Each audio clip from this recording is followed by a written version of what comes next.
Well, hello there. I'm Gemini. That battery can last up to 24 hours even with the always-on display turned on. It's pretty cool. Hey, welcome to The Explainer. Today, we are going to tackle something super common, but honestly, pretty misunderstood: the business partnership. Look, if you're even thinking about teaming up with someone to start a business, you've got to understand the financial and legal side of things from day one. It's not optional. Think of this as your essential guide to getting it right. So here's what we've got on tap. First, we're going to start with the basics, like what even is a partnership?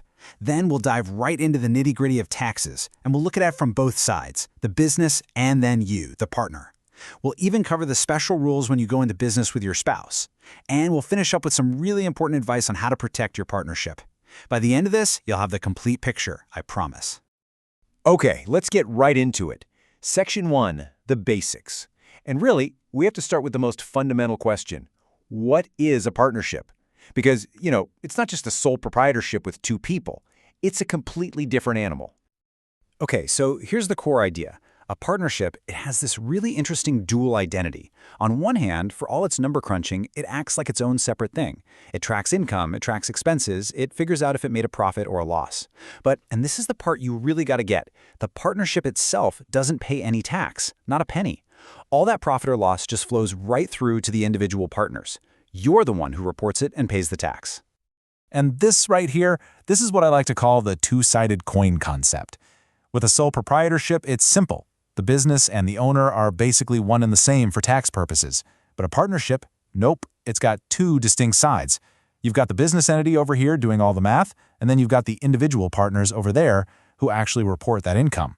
And another huge difference? Your stake in the partnership, it's a real asset. It's capital property. You can buy it, you can sell it. That's a game changer. All right, so let's stick with that two-sided coin idea. Let's look at side one, the partnership itself. How does the business actually handle all its own number crunching for taxes? Well, the partnership really does all the heavy lifting, It acts just like a regular business. It calculates its net income or loss. It writes off its assets, what the tax pros call capital cost allowance or CCA, on things like equipment or cars. If the partnership sells some property, it figures out the capital gain. Even things like charitable donations. The partnership tallies it all up first before any of that info gets passed on to you. And that brings us to a really, really important term, the adjusted cost base, or ACB. You have to understand this. The ACB is basically the tax value of your stake in the business. Think of it like a running score of your investment. It's not just what you put in at the start.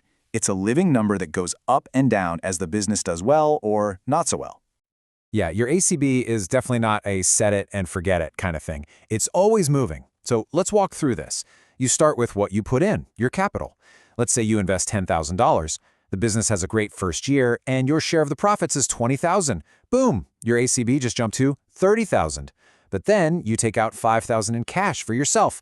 Now your ACB drops down to $25,000. See how it works? Keeping track of this is without a doubt one of your most important jobs as a partner.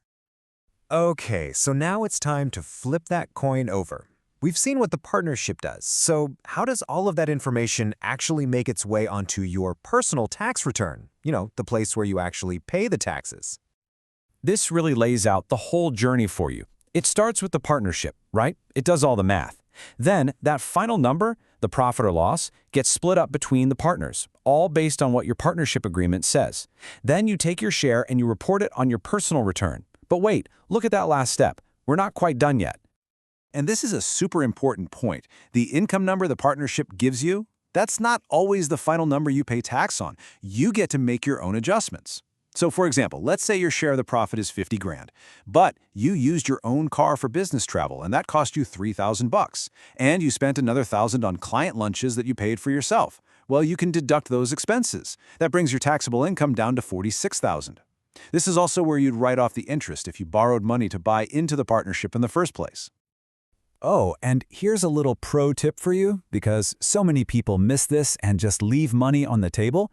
If your partnership is registered for GST or HST, you can actually claim a rebate on the sales tax you paid on those personal business expenses. The tax on the gas for your car, the HST on those client dinners. Yeah, it's a separate claim, but it means you get more cash back in your pocket. Don't forget that.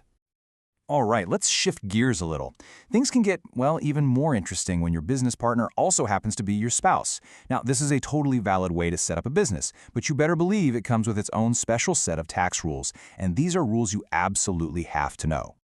So, you have to ask yourself, what's to stop a high-earning spouse from just saying, hey, you take half the income, dear, to their lower-earning partner, just so the household pays less tax overall? Well, the tax agency has thought of that, and their answer is something called the attribution rules. So what are these rules? Well, they're really all about preventing what's called income splitting. The idea is pretty simple. If one spouse gives money or property to the other, and that money then earns income, the tax folks can say, nope, and attribute that income right back to the original spouse. In a partnership, this means if it looks like you just gave your spouse money to become a partner to lower your family's tax bill, these rules can kick in and pretty much wipe out any tax savings you were hoping for. But here's the good news. You can totally avoid this mess as long as you have a real business partnership.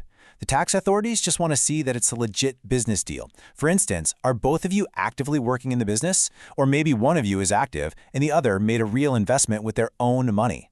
The bottom line is you have to be able to prove it's a genuine business, not just some trick to move income around. Okay, we've gone deep on the taxes, and I know that can be a lot. So let's pull back a bit and talk about something just as important: how to actually protect your partnership, your investment, and, let's be honest, your own sanity. Think of this as your must-do checklist. These are the non-negotiables.